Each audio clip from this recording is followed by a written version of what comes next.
Hey guys, I am coming in because I had a thought and I actually do not give a crap about how I look. I don't even have proper lighting going on, but I just wanted to share this. I have been for the past few months brainstorming with a really good dear friend of mine that I've known most of my adult life. She is a phenomenally talented and knowledgeable sales strategist. She is a sales director. She's been a sales director. She has been in sales for probably a couple of decades right now. And at the moment, she is in between jobs. She's been looking for a job for about a month or so now. And one of the common issues that I always seem to notice with her when she's looking for work and when she is finally working somewhere is that the people that she works with are always intimidated by her. She's an extremely knowledgeable person. She tells it like it is, and a lot of people can't handle that.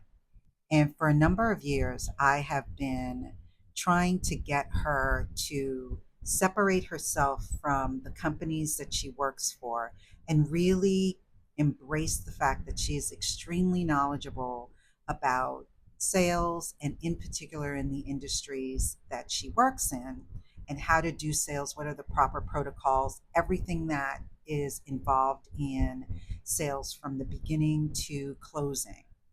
And I know that part of it is, a lot of us are not comfortable being on camera talking to this thing and sharing our knowledge and hoping that it's going to be embraced once we actually post it.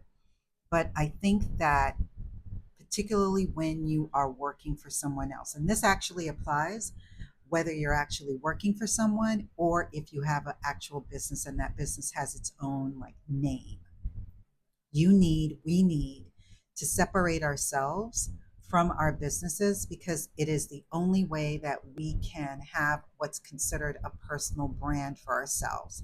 Because at the end of the day, people buy from people, they don't buy from buildings or structures or entities. And with the environment that's going on right now, with so many people losing their jobs, it's really important that if you do have a 9 to 5 job or if you still have a corporate job, you really need to separate your skill level from what you're doing at the job. It doesn't mean that you're going to talk negatively about them. In fact, your ability to share your knowledge and expertise on social media, and in particular, I'm more talking LinkedIn. I guess the same can be applied to whatever other platform it is that you may be on. But it's important for you to separate yourself from that entity so that you could be seen standing alone as an expert and thought leader in what it is that you're doing. But you're also, by the connection, by if somebody goes onto your LinkedIn and they see that this is where you work, they can see that you're bringing that knowledge and expertise to that company. So if that's a company that they want to work for or work with, the fact that they're seeing the content that you're creating will even enforce that more. So to me, it's a win-win for you as well as for the company that you're working for. This also applies if you have a building of your own or a business, I should say, of your own. You want to separate yourself from that business so that people can then correlate you, the expert, the person that they can relate to, the person that they're getting to know, like, and trust through the videos that you're putting out, through the content that you're posting. And then they can decide whether or not they want to work with you. And because you happen to own this company or you happen to work at this company, then that would make sense for you, for them to work with you.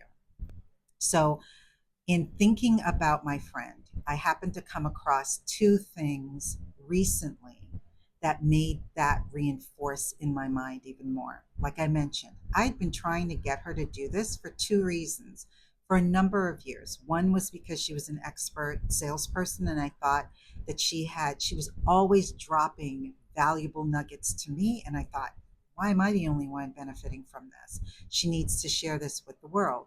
And then the second is because she is absolutely, and has been since she was a child, obsessed with music. She is a walking encyclopedia when it comes to music, and in particular, country music. And for a Black female to be that knowledgeable about country music and music in general, she needed to share that with the world. And the fact that it was her knowledge would be coming in the package that it was coming in, I thought was even more of a reason for her to do that.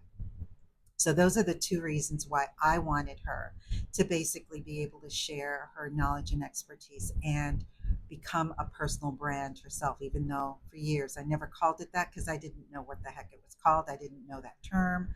I just thought that it was something that she needed to do. Because in fact, I had done it because my business, even though I kind of sort of still refer to Virtually in Sync, my company doesn't technically go by that name. My website, if you type in virtuallyinsync.com, it forwards to ediclark.com. And I changed that URL, I want to think back in 2017, 2016, 2017, somewhere around then. And it was because I wanted to be known as Edie Clark, not as Virtually in Sync. But again, I didn't equate it to being a personal brand. But recently, let me not digress too much. I came upon a woman by the name of Grace Andrews, and she used to work for Stephen Bartlett. For any of you all that know Diary of a CEO, she was there literally from practically day one.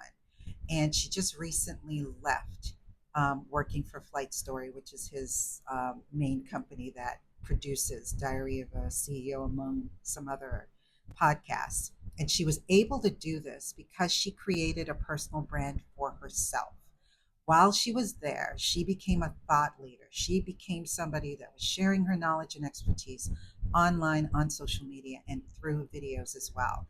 And it started to get her noticed. She started to get speaking engagements. She's gotten ambassadorships and things of that nature that brought her to the point where she was finally able to leave the company that pretty much raised her as the expert and thought leader that she is today. And so I that just reinforced the thoughts that I had in my head all of this time. And I was like, I need to share this with others and let them know that this is something that they should do and use her as an example. So I'm going to put the link to her channel and to the video that she posted, I think recently. I think it's been like a couple of weeks. Her name is Grace Andrews, and I will post her channel and that video in the comments below because I think that that's an inspiring story for all of us. The second tip, or it's not a tip, it's a bit of advice or someone that can actually help you make that transition, is another woman that I've come in contact with probably for the past couple of months. Her name is Casey Brown, and she has the Leaders LinkedIn Mastery System that I'm actually reviewing and going through right now. And it is specifically set up for not only wannabe thought leaders like myself, but also for people that are currently working in a business and want to make that transition to creating a personal brand for themselves. She literally, for free, is giving you the opportunity to walk yourself through that process on how you can create your own persona on LinkedIn and do it in a manner that isn't going to be contradictory to the business that you're currently working for. She even provides you with what you can say to your bosses or to the company that you work for so that they can understand that it's a win for them as well. So those two things I wanted to come in and share with you. I would love to hear your comments below. If you're either working a 9 to 5 and you're doing this, you're thinking about doing this, or you've already done it and succeeded, because I do want to have more examples so I can share it with my friend and also share it with people that I come in contact with. I am a remote video producer and video marketing strategist, and I help my clients create visibility for their business through the use of video, particularly if they are overwhelmed by the prospect of being able to create those videos by showing their face. I overcame it. It's taken me a while. My journey is long, but fruitful, because in the end, I am now comfortable doing the things that I need to do in order to share my knowledge and expertise with my audience, and I want to do the same for you. So take care, and I'll see you next time.